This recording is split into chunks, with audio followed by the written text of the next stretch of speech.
Hujan selalu turun setiap kali Nadine pulang sekolah, seolah langit ikut merasakan sakit yang tak pernah berhenti di dalam dirinya. Hari itu pun sama, seragamnya basah bercampur lumpur karena ia baru saja didorong jatuh di halaman belakang sekolah oleh geng yang sejak kelas 1 selalu menjadikannya bulan-bulanan. Nadine berdiri perlahan, menahan perih di lututnya, namun jauh lebih menyakitkan adalah suara tawa mereka yang masih menggema di belakangnya. Di dalam kelas, keadaan tak jauh berbeda. Buku Nadine sering hilang, kursinya dicoret-coret, bahkan kadang ia menemukan kotak bekal yang sengaja diisi sampah. Setiap kali ia mencoba berbicara atau membela diri, suaranya tercekat, tenggelam oleh rasa takut yang menahun. Ia seperti hidup di dunia yang tidak pernah memberi ruang untuk bernapas. Tatapan merendahkan teman-temannya membuatnya merasa seolah ia tidak lebih dari bayangan yang tak penting. Ketika pulang ke rumah, Nadine berharap ada sedikit kedamaian. Namun harapan itu selalu pupus begitu mendengar suara botol pecah dan raungan ayahnya dari dalam rumah kontrakan kecil mereka. Lelaki itu lebih sering mabuk daripada sadar, dan setiap kali melihat Nadine pulang terlambat atau berpakaian berantakan, ia langsung marah tanpa mau mendengar penjelasan. "Anak tak berguna," teriaknya, membuat hati Nadine kembali robek. Malam-malam Nadine dipenuhi rasa takut. Ia sering bersembunyi di balik selimut, berharap ayahnya tertidur sebelum kemarahan berikutnya meledak. Ibunya sudah pergi sejak Nadine berumur 10 tahun, meninggalkan hanya sepucuk surat yang tidak pernah ia mengerti maknanya. Sejak itu, dunia terasa semakin kecil dan semakin gelap. Nadine tumbuh tanpa pelukan, tanpa dukungan, hanya ditemani rasa cemas yang selalu menggantung seperti awan hitam. Di sekolah, para guru pun seakan menutup mata. Saat melihat Nadine menangis diam-diam, mereka hanya menyuruhnya bersabar. Tidak ada yang mau mencari tahu apa yang sebenarnya terjadi. Bahkan ketika ia terluka, mereka lebih sering menyalahkannya karena dianggap ceroboh. Perlahan Nadine mulai berpikir bahwa mungkin dirinya memang pantas disakiti, pantas dihina, dan pantas diabaikan. Ada hari-hari ketika Nadine mencoba melawan, walau hanya dalam hati. Ia membayangkan dirinya berteriak, membalas semua hinaan, atau kabur sejauh mungkin dari hidupnya yang bising. Namun kenyataannya ia hanya mampu menunduk, menelan rasa sakit itu sendiri. Di setiap langkah, ia merasa dunia terus mendorongnya jatuh, dan tidak ada satupun tangan yang menolong. Setiap malam sebelum tidur, Nadine menatap langit-langit kamarnya yang usang, melihat retakan kecil yang seakan tumbuh bersamaan dengan retakan di dalam hatinya. Ia berbisik lirih, kapan semua ini berakhir? Tak ada jawaban, hanya suara hujan yang kembali mengguyur atap seng mereka dengan ritme yang sama seperti detak jantungnya, pelan, rapuh, dan hampir pecah. Namun di balik semua kerapuhan itu, ada sesuatu yang perlahan tumbuh. Rasa marah yang diam-diam menyala, seperti bara kecil yang terjepit di antara tumpukan kayu basah. Tidak ada yang menyadarinya, bahkan Nadine sendiri belum tahu bahwa suatu hari, bara itu akan menjadi api besar yang membakar seluruh dunia yang pernah menyakitinya. Hari itu, hujan turun lebih lebat dari biasanya, seolah langit ingin memperingatkan Nadine bahwa sesuatu akan terjadi. Ia berjalan pulang sendirian melewati gang belakang sekolah karena pintu utama sedang direnovasi. Namun di pertengahan jalan, ia melihat bayangan familiar, 3 orang pembuli yang paling kejam berdiri menunggunya. Nadine langsung merasakan perutnya mengerut, napasnya tercekat, tetapi kakinya tetap melangkah meski gemetar. Mereka mengelilinginya seperti predator yang menemukan mangsa yang paling mudah. "Lihat, si tikus basah datang lagi," ejek salah satu dari mereka sambil mendorong Nadine ke dinding basah. Nadine mencoba berkata sesuatu, hanya desahan kecil yang keluar. Tangannya bergetar, bukan karena udara dingin, tetapi karena rasa takut yang sudah mengakar begitu dalam. Mereka mencengkeram tasnya, membuang isi buku-buku ke genangan air tanpa rasa peduli. Ketika Nadine mencoba mengambil bukunya, salah satu dari mereka menjambak rambutnya hingga ia jatuh tersungkur. Hinaan demi hinaan meluncur, tapi kali ini diiringi tendangan dan pukulan. Hujan membuat semuanya lebih menyakitkan, dinginnya air bercampur dengan panasnya darah yang mulai menetes dari pelipisnya. Nadine menangis tanpa suara, suaranya tertahan oleh rasa malu dan putus asa yang sudah menumpuk bertahun-tahun. Namun malam itu, para pembuli belum puas. Mereka menyeret Nadine ke sebuah gudang kecil kosong di belakang kantin sekolah. Pintu digeser paksa, dan mereka melemparkan tubuh Nadine ke lantai semen yang keras. Ruangan itu gelap, hanya diterangi lampu jalan yang redup dari celah papan. Nadine mencoba bangkit, tapi tubuhnya terlalu lemah. Ketakutan menjalar seperti racun ke seluruh tubuhnya. Di dalam gudang itu, mereka mempermalukan Nadine dengan berbagai cara. Tidak ada seorang pun yang mendengar teriakannya, karena hujan menggulung semua suara. Rasa sakit mendaging, rasa malu membakar lebih dalam dari luka fisik, dan di titik itu Nadine merasakan sesuatu dalam dirinya hancur. Sebuah bagian yang dulu rapuh, kini retak hingga serpihannya menusuk jiwanya sendiri. Setelah puas, mereka meninggalkannya begitu saja. Pintu gudang ditutup rapat, meninggalkan Nadine tergeletak sendirian dalam gelap dan dingin. Ia tidak tahu berapa lama ia terbaring di sana, menit dan jam bercampur menjadi satu. Hujan di luar terdengar seperti detak waktu yang semakin menjauh, seolah dunia meninggalkannya sendirian di dalam kubur yang gelap. Saat akhirnya ia berhasil menyeret tubuhnya keluar, malam sudah larut. Lampu-lampu jalanan redup, bajunya basah, robek, penuh lumpur dan darah. Namun di balik rasa sakit itu, ada sesuatu yang berubah dalam sorot matanya. Tatapannya tidak lagi hanya berisi ketakutan, tetapi ada kilatan redup dari sesuatu yang lebih gelap, lebih tajam, sebuah kemarahan yang mendidih pelan. Untuk pertama kalinya dalam hidupnya, Nadine tidak berjalan pulang ke rumah. Ia tidak ingin lagi kembali ke tempat yang selama ini tidak pernah melindunginya. Dengan napas terengah dan tubuh gemetar, ia meninggalkan sekolah, meninggalkan semua yang ia kenal, dan melangkah menuju malam panjang yang akan mengubah takdirnya selamanya. Malam itu, di tengah tubuh yang ringkih dan langkah yang hampir menyeret, Nadine terus berjalan tanpa arah. Setiap sudut kota tampak asing, namun justru keasingan itulah yang membuatnya merasa bebas untuk pertama kalinya. Tidak ada lagi ayah mabuk yang menunggu dengan kemarahan, tidak ada lagi kelas penuh ejekan, hanya gelap, hujan, dan dirinya sendiri.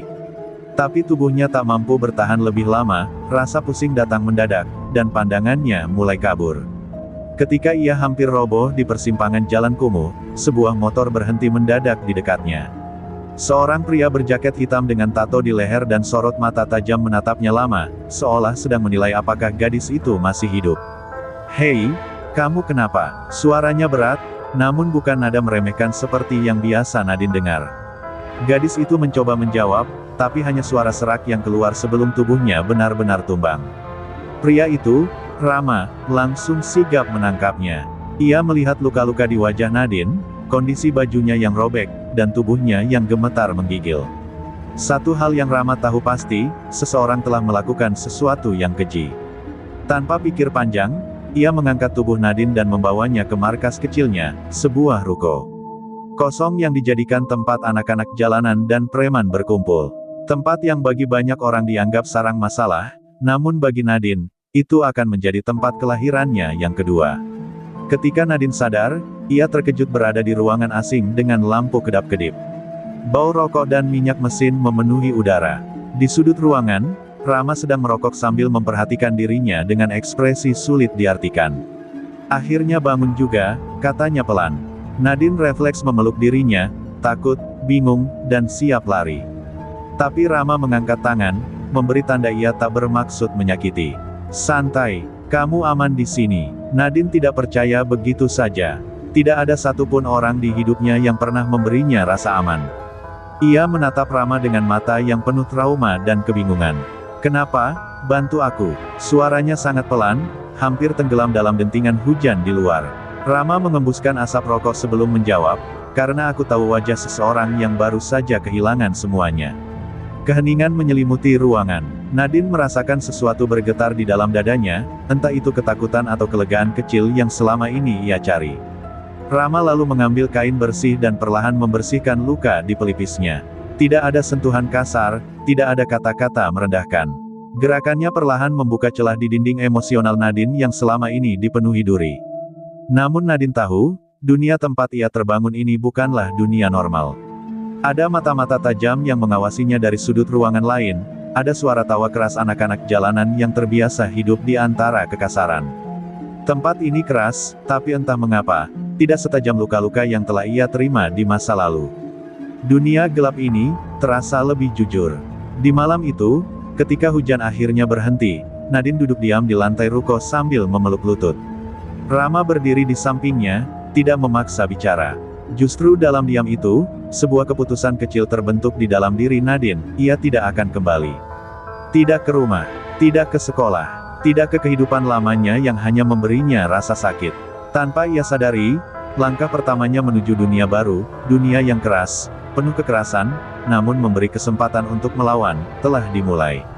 Hari-hari pertama Nadine di markas Rama terasa seperti hidup di dunia yang tidak ia mengerti. Semua orang terbiasa memaki, tertawa keras, dan menyelesaikan masalah dengan kepalan tangan. Namun berbeda dengan kekerasan yang pernah ia alami, lingkungan ini tidak menyakitinya tanpa alasan, kekerasan di sini justru menjadi bahasa untuk bertahan hidup. Rama mengawasinya dari jauh, memperhatikan bagaimana Nadine berjalan dengan ragu, bagaimana ia menutup diri setiap kali seseorang menatap terlalu lama. Suatu sore, Rama memanggilnya ke ruang belakang. "Kalau kamu mau tetap hidup di sini, kamu harus belajar bertarung," katanya tanpa basa-basi.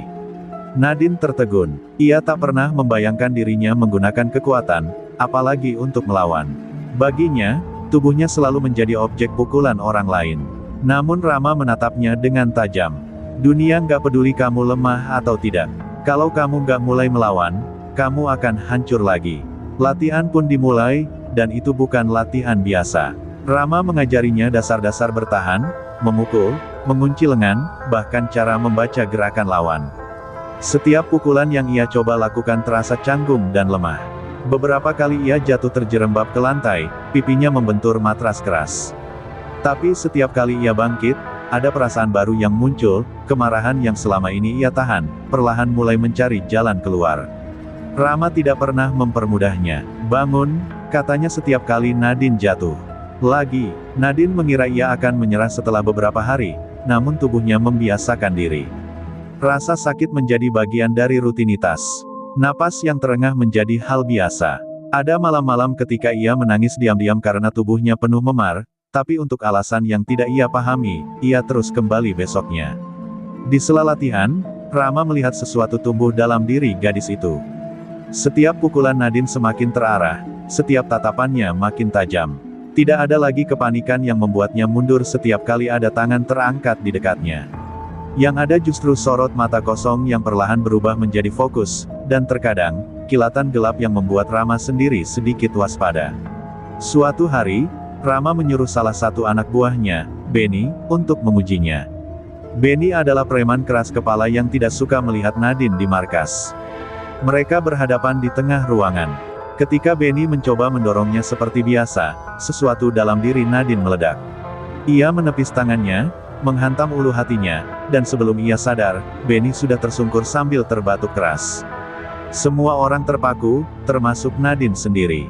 Untuk pertama kalinya, Nadine merasakan sensasi aneh merayap di tubuhnya, kepuasan. Bukan kebahagiaan, bukan juga kebanggaan. Sesuatu yang lebih gelap, sesuatu yang lahir dari kehancuran lama yang kini menemukan bentuknya. Rama memperhatikan dari jauh, menyadari bahwa gadis itu bukan sekadar bertahan, ia mulai membangun sesuatu dalam dirinya. Malam itu, Nadine duduk sendirian di atap ruko, menatap langit gelap yang tanpa bintang. Tangan yang tadi memukul masih bergetar, tapi bukan karena takut, karena ia tahu, untuk pertama kalinya dalam hidup, ia mampu menyakiti balik. Dunia yang dulu membuatnya hancur perlahan bergeser, kini ia sedang belajar menjadi bagian dari dunia baru yang tidak mengenal belas kasihan. Dan tanpa ia sadari, langkah menuju dirinya yang baru, yang lebih keras, lebih gelap, dan lebih berbahaya, baru saja dimulai. Beberapa minggu setelah insiden saat mengalahkan Benny, perubahan dalam diri Nadine menjadi semakin jelas. Tubuhnya lebih kuat, gerakannya lebih sigap, dan tatapannya lebih dingin dari siapapun di markas. Jika dulu ia selalu berjalan dengan menunduk, kini ia melangkah tanpa ragu, seakan setiap sudut tempat itu mengenal siapa dirinya. Tapi meski dunia barunya semakin ia kuasai, dunia lamanya terus berbisik di balik pikirannya, memanggil luka yang belum pernah benar-benar ia kubur. Setiap malam, Nadine sering terbangun oleh mimpi buruk tentang malam di gudang sekolah. Suara tawa para pembuli itu terus memantul di telinganya, membangkitkan rasa marah yang semakin hari semakin tajam. Ketika Rama melihat lingkar hitam di bawah matanya, ia bertanya, "Kamu baik-baik saja?" Nadine tidak menjawab. Ia hanya menatap lantai, namun di balik tatapannya ada sesuatu yang menyala. Bukan ketakutan, bukan kesedihan, Tapi dendam. Suatu sore, ketika markas mulai sepi dan anak-anak jalanan sudah keluar untuk urusan mereka, Nadine duduk sendirian sambil menatap jendela kecil di ruangan belakang. Dalam genggaman tangannya ada selembar kertas lusuh berisi nama-nama para pembuli yang selama bertahun-tahun menghancurkan hidupnya. Ia menuliskan nama itu sendiri, perlahan, satu persatu, dan setiap huruf terasa seperti pemantik api yang membakar dadanya. Nama pertama di daftar itu adalah Rizal, pemimpin geng kecil yang dulu paling senang mempermalukannya. Dialah yang memulai segalanya. Dialah yang mendorongnya jatuh, merobek bukunya, dan memprovokasi yang lain untuk mengejeknya. Dan malam itu, dialah yang menutup pintu gudang setelah semuanya terjadi. Nadine menatap nama itu lama, hingga kertas di tangannya hampir remuk. Rama tiba-tiba masuk ke ruangan, membuat Nadine terkejut. Rama melihat kertas itu dan perlahan mengambilnya. Ada keheningan panjang sebelum ia berkata, "Balas dendam bukan jalan yang mudah." Nadine menatapnya dengan mata yang sudah kehilangan cahaya. "Polosnya, aku tidak mencari jalan mudah," jawabnya pelan tapi tegas. "Aku hanya tidak mau diam lagi." Suara Nadine bergetar, namun bukan karena takut, melainkan karena tekad yang mulai membentuk dirinya. Rama memandang Nadine dalam-dalam, seolah ingin membaca apakah gadis itu masih punya ruang untuk berhenti. Namun yang ia lihat hanyalah seorang jiwa yang sudah terlalu jauh terseret ke gelap. Dengan helaan napas panjang, Rama mengembalikan kertas itu. Ia tahu ia tak bisa menghentikan sesuatu yang sudah tumbuh dari luka sedalam itu. "Kalau kamu mau lakukan ini," katanya lirih, "lakukan dengan kepala dingin. Jangan biarkan kemarahan membutakanmu." Namun bagi Nadine, kemarahan adalah satu-satunya hal yang membuatnya tetap bangkit. Ia berdiri, mengencangkan jaket hitam yang baru diberikan Rama, dan menatap pantulan dirinya di kaca ruko yang retak.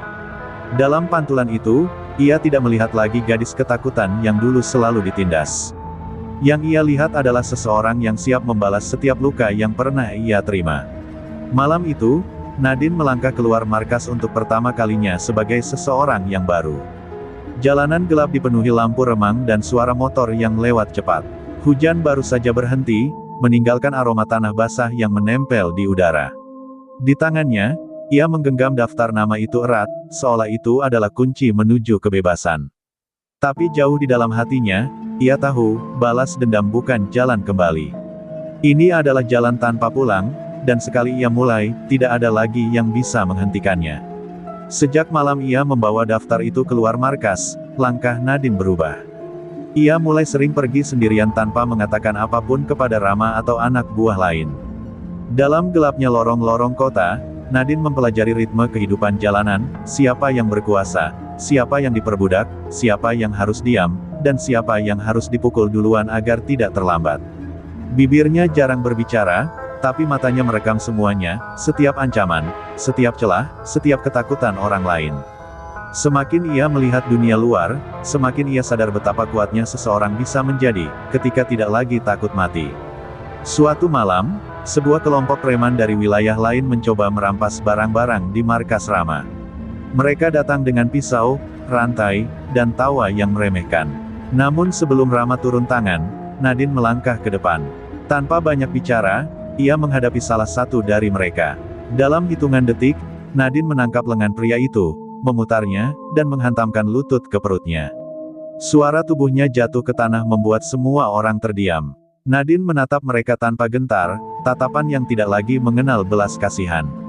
Pertarungan pun pecah. Rama dan anak buahnya sempat terkejut melihat bagaimana Nadine bergerak, cepat, tepat, dan tanpa ragu. Ia seperti memindahkan semua rasa sakit masa lalunya ke setiap pukulan. Di tengah kekacauan itu, beberapa preman mulai gentar hanya dengan melihat langkah Nadine mendekati mereka. Dan ketika semua selesai, ketika tanah sudah dipenuhi napas terengah dan tubuh-tubuh yang tumbang, hanya Nadine yang berdiri tanpa sedikit pun goyah. Berita tentang seorang perempuan muda yang mampu menumbangkan preman senior menyebar seperti api. Nama Nadine mulai terdengar di sudut-sudut jalan, sebagian memandangnya sebagai ancaman, sebagian lain, sebagai legenda baru. Tidak ada yang percaya bahwa gadis sekurus itu mampu menciptakan ketakutan sebesar ini. Tapi mereka melihatnya sendiri, cara Nadine berdiri tegak di tengah kekerasan, cara ia menatap seperti tidak ada yang dapat menyentuhnya lagi. Rama sendiri, meski bangga, mulai merasakan perubahan lain dalam diri Nadine. Ia sering melihat Nadine duduk sendirian di tangga ruko, menatap langit malam tanpa ekspresi. Seperti ada jurang yang semakin dalam di dalam dirinya. "Kamu baik?" tanya Rama suatu malam. Nadine tidak menjawab. Ia hanya mengangkat wajah sedikit, lalu kembali menatap kosong. Rama melihat sorot yang membuatnya merasa gadis itu sedang berjalan menuju tempat yang bahkan ia sendiri tidak mampu jangkau. Di kalangan anak buah Rama, muncul julukan baru untuk Nadine. Mereka menyebutnya, si Hening, karena Nadine jarang bicara namun setiap tindakannya sangat mematikan. Tapi ketika ia sekali waktu menundukkan kepala seorang musuh hingga menghantam dinding, seseorang berbisik, dia bukan cuma si Hening, dia Ratu Jalanan. Nama itu menempel, menyebar cepat, dan entah bagaimana, Nadine tidak pernah membantah. Meski begitu, di balik seluruh ketangguhan itu, ada sesuatu yang terus menggerogoti Nadine dari dalam. Setiap kali ia menutup mata, ia masih melihat wajah-wajah yang dulu menghancurkannya. Setiap pertarungan, setiap pukulan yang ia berikan, terasa seperti langkah kecil menuju balas dendam yang belum ia mulai. Dan setiap kemenangan yang ia raih, hanya membuat bayangan masa lalunya semakin jelas. Pada suatu malam yang sunyi, Nadine berdiri di depan cermin kecil di kamar markas. Di depan pantulan dirinya, ia hampir tidak mengenali siapa yang ia lihat. Gadis ketakutan dalam ingatannya telah lama hilang. Yang tersisa hanyalah perempuan dengan mata tajam, rahang tegang, dan aura yang membuat siapapun menjauh. Ia mengangkat daftar nama pembuli itu, lalu tersenyum tipis. Jalannya sudah jelas, dan sebagai Ratu Jalanan yang baru lahir, ia siap memulai langkah pertamanya. Malam itu, udara terasa lebih berat daripada biasanya. Nadine berdiri di atas atap ruko, memandangi daftar nama yang sejak beberapa minggu ini terus ia bawa kemanapun ia pergi. Di antara semua nama, satu yang selalu membuat dadanya bergejolak adalah Rizal. Dialah batu pertama yang menggelindingkan seluruh penderitaannya. Dialah tangan pertama yang mendorong, menghina, dan menutup pintu gudang di malam gelap yang mengubah hidupnya. Kini, Nadine merasa waktunya telah tiba, dendam pertama harus dibayar. Informasi tentang Rizal tidak sulit ia dapatkan. Kota ini punya mata dan telinga di mana-mana, dan nama, Ratu Jalanan, yang kini melekat padanya membuat banyak orang bersedia berbicara. Dari bisikan para penjaga warung, dari anak-anak jalanan yang mengamati, dari preman kecil yang takut padanya, Nadine mengetahui bahwa Rizal kini bekerja di sebuah bengkel motor kecil di pinggir kota. Ia tidak lagi terlihat seperti penguasa sekolah, hidupnya berjalan biasa, tenang, aman, terlalu aman.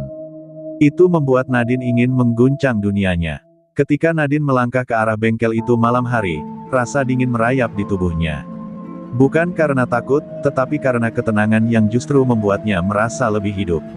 Setiap langkah terasa seperti memotong jarak antara dirinya yang dulu dan dirinya yang sekarang. Hujan rintik-rintik jatuh, mengingatkannya pada malam kelam itu, dan Nadine membiarkan kenangan itu membakar amarahnya tapi tetap mempertahankan akal dinginnya. Di bengkel yang hampir tutup, Rizal sedang mengunci pintu. Nadine berdiri beberapa meter di belakangnya. Ia tidak muncul dengan teriakan, tidak pula dengan ancaman. "Rizal," ucap Nadine pelan, suaranya seperti bisikan yang menembus gelap. Rizal menoleh dengan raut bingung yang segera berubah menjadi pucat ketika ia mengenali wajah itu, wajah yang dulu ia anggap lemah dan tak berharga. Namun malam ini, tatapan Nadine bukan tatapan korban, melainkan tatapan seseorang yang telah kembali untuk menagih hutang lama.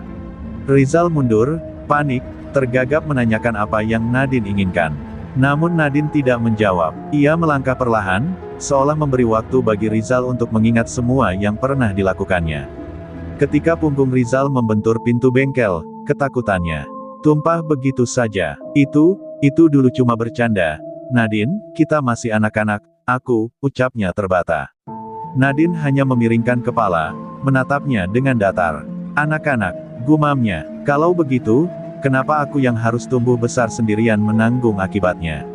Sebelum Rizal sempat melarikan diri, Nadine menarik kerah bajunya dan mendorongnya ke tembok dengan kekuatan yang tidak pernah ia punya dulu. Rizal terdiam, bukan karena sakit, tetapi karena ngeri melihat bagaimana gadis yang dulu ia injak ini menjadi sosok yang tidak bisa ia bayangkan. Nadine menatap matanya tajam. "Aku tidak kesini untuk membunuhmu," ucapnya dingin. "Tapi aku ingin kau merasakan sedikit dari apa yang kau lakukan padaku."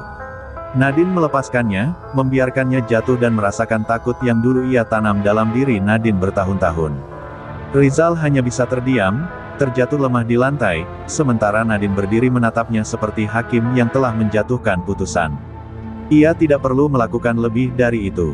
Ketakutan Rizal malam itu sudah cukup untuk mencabik harga dirinya, cukup untuk mengubah hidupnya selamanya. Nadine berbalik tanpa melihat lagi ke arahnya. Ia sudah mendapatkan apa yang ia incar, bukan darah, bukan pembalasan brutal, melainkan kesadaran bahwa para penyiksanya tidak lagi berada di atas. Saat Nadine melangkah menjauh, hujan kembali turun, membasahi rambutnya, wajahnya, dan pakaian hitamnya. Namun kali ini, rintik hujan terasa berbeda. Bukan lagi mengingatkan pada kesedihannya, tetapi menjadi saksi pembuka perjalanan panjang dendamnya. Target pertama telah selesai, tapi daftar itu belum habis.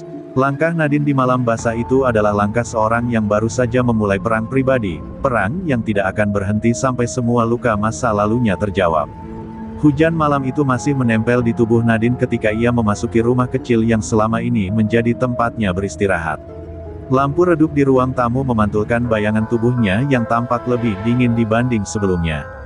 Meski langkahnya mantap saat meninggalkan bengkel Rizal, begitu pintu rumah tertutup, ketegaran itu perlahan pecah. Nadine menunduk, menahan gemuruh emosi yang kembali muncul. Ia telah menyelesaikan target pertamanya, tetapi suara-suara lama di kepalanya justru semakin ramai, seakan keberaniannya malam itu membangkitkan kembali monster-monster masa kecilnya. Di dapur, Rama sedang memanaskan air ketika mendengar pintu terbuka. Ia menoleh dan mendapati Nadine berdiri diam, tubuhnya kaku, tatapannya kosong namun bergetar. Tanpa bertanya, Rama sudah tahu. Nadine telah mengambil langkah pertamanya, langkah yang selama ini ia takutkan namun juga mengerti sepenuhnya. "Kamu ketemu dia?" tanya Rama pelan. Nadine tidak menjawab, ia hanya duduk, menundukkan kepala, dan kedua tangannya bergetar halus, tanda bahwa ia sebenarnya sedang berperang dengan dirinya sendiri. Rama duduk di depannya, menatap gadis itu dengan campuran khawatir dan kagum. Nadine bukan lagi gadis yang ia temui bertahun-tahun lalu, gadis yang hancur namun masih memiliki sisa cahaya. Kini ia menjadi api, api yang bisa menerangi, atau membakar dirinya sendiri.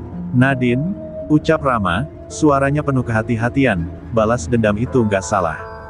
Tapi kamu harus tahu kapan harus berhenti. Jangan sampai kamu hilang dalam amarahmu sendiri." Nadine mengangkat kepalanya perlahan, menatap Rama dengan mata merah yang bukan karena menangis, melainkan karena menahan badai. "Aku tidak bisa berhenti," bisik Nadine, suaranya serak. "Setiap kali aku menutup mata, aku masih melihat malam itu. Masih mendengar mereka tertawa, masih merasakan aku yang dulu dipaksa diam." Nadine mengepalkan jarinya erat, seakan berusaha menghancurkan masa lalu di dalam genggaman. "Rizal cuma satu dari mereka, Ram. Dan dia bahkan tidak menyesal. Aku lihat itu dari matanya." Mendengar itu, Rama menghela napas panjang. Ia tahu Nadine benar, tetapi ia juga tahu bahwa jalan ini akan menuntut harga yang mahal, bukan hanya dari Nadine, tetapi juga dari dirinya yang mencintai gadis itu dalam diam. Rama mendekat, memegang tangan Nadine yang dingin. "Kalau kamu terus begini, kamu akan terluka lebih dalam daripada yang mereka lakukan dulu." Namun Nadine menarik tangannya perlahan. "Aku sudah terluka, Ram. Yang mereka ambil dariku, nggak akan pernah balik." Nadine berdiri, berjalan menuju jendela, menatap gelap hujan yang menetes seperti air mata langit. "Yang bisa kulakukan sekarang hanya memastikan bahwa tidak ada satupun dari mereka yang bisa hidup seolah tidak pernah menghancurkanku."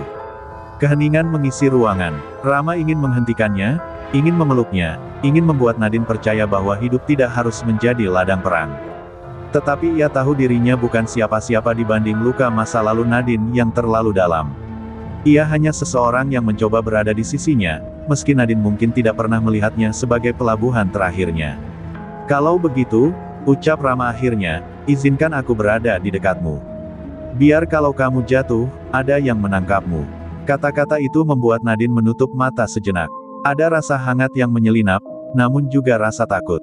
Nadine tahu bahwa semakin dekat Rama, semakin besar risiko dia ikut terseret dalam badai dendam yang sedang menggelegak dalam dirinya. Ia ingin melindungi Rama, tetapi ia juga tidak sanggup melepaskan satu-satunya orang yang membuatnya merasa utuh.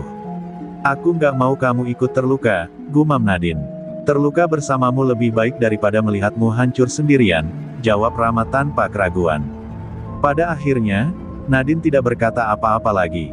Ia hanya berdiri diam di depan jendela, memandangi bayangan dirinya, seorang gadis yang berubah menjadi senjata. Di balik refleksi itu, ia melihat dua sosok, dirinya yang dulu, yang penuh luka, dan dirinya yang sekarang, yang penuh amarah. Pertarungan malam ini bukan antara Nadine dan Rizal, bukan pula antara dendam dan masa lalu. Pertarungan sebenarnya adalah antara Nadine melawan dirinya sendiri, dan perang itu baru saja dimulai. Pagi itu, Nadine bangun dengan kepala berat dan tubuh yang terasa lebih lelah dibanding setelah pertarungan apapun.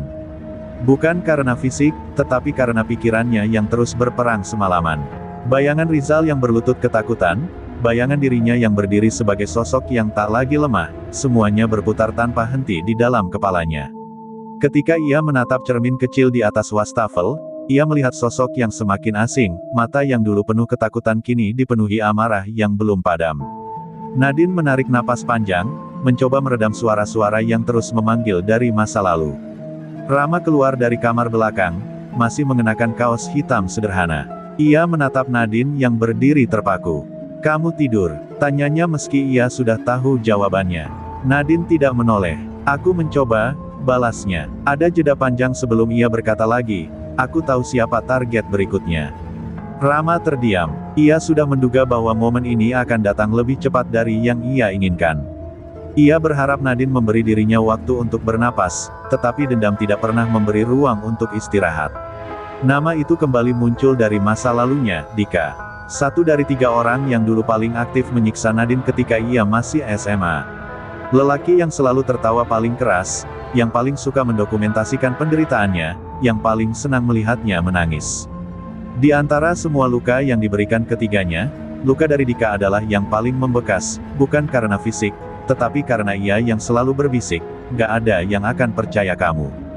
Kamu itu cuma sampah." Kata-kata itu masih menusuk hingga hari ini. Rama mengatupkan rahangnya. "Nadine, kamu baru saja." Nadine langsung memotong, "Aku harus menyelesaikan ini." Ia menatap Rama dengan mata yang tegas, tetapi di balik ketegasan itu, Rama melihat sesuatu yang lebih dalam, rasa takut. Takut akan dirinya sendiri. Takut bahwa jika ia berhenti sekarang, bayangan masa lalunya akan menguasai lagi. "Kalau aku berhenti, aku akan kembali jadi yang dulu, Ram. Dan aku, tidak bisa kembali jadi dia lagi." Mendengar itu, Rama terdiam. Ia ingin meyakinkan Nadine bahwa ia tidak perlu melakukan semua ini, tetapi setiap kali ia melihat luka lama di mata Nadine, ia tahu kata-kata itu tidak akan cukup. Ia hanya bisa berjalan mendekati gadis itu dan menatapnya dari jarak dekat. "Kalau kamu memang mau mengejarnya, aku ikut. Biar aku pastikan kamu nggak merusak dirimu sendiri dalam prosesnya." Nadine ingin melarang, tetapi suara kecil dalam dirinya berbisik bahwa ia tidak sanggup melalui semua ini sendirian. Mereka pun mulai mencari jejak Dika. Dari informasi yang dikumpulkan Rama selama bertahun-tahun, Dika kini bekerja sebagai debt collector di pinggiran kota, tempat yang cukup keras untuk menelannya, tetapi juga cukup kacau sehingga kehadiran seseorang seperti Nadine tidak akan mencolok. Namun saat mereka menelusuri informasi itu, Nadine mendengar sesuatu yang membuat tubuhnya membeku. Dika tidak hanya menjadi penagih hutang biasa, ia dikenal sebagai orang paling bengis di kelompoknya. Masih suka menakut-nakuti orang lemah. Masih senang menggunakan kekerasan hanya untuk melihat ketakutan orang lain. Setiap detail yang ia dengar membuat tangan Nadine mengepal semakin kuat, kuku-kukunya menancap ke kulit telapak tangan. Dia masih sama, gumamnya dingin. Masih suka menyakiti orang yang gak bisa melawan. Dan tiba-tiba, semua emosi yang ia tahan sejak malam sebelumnya meledak.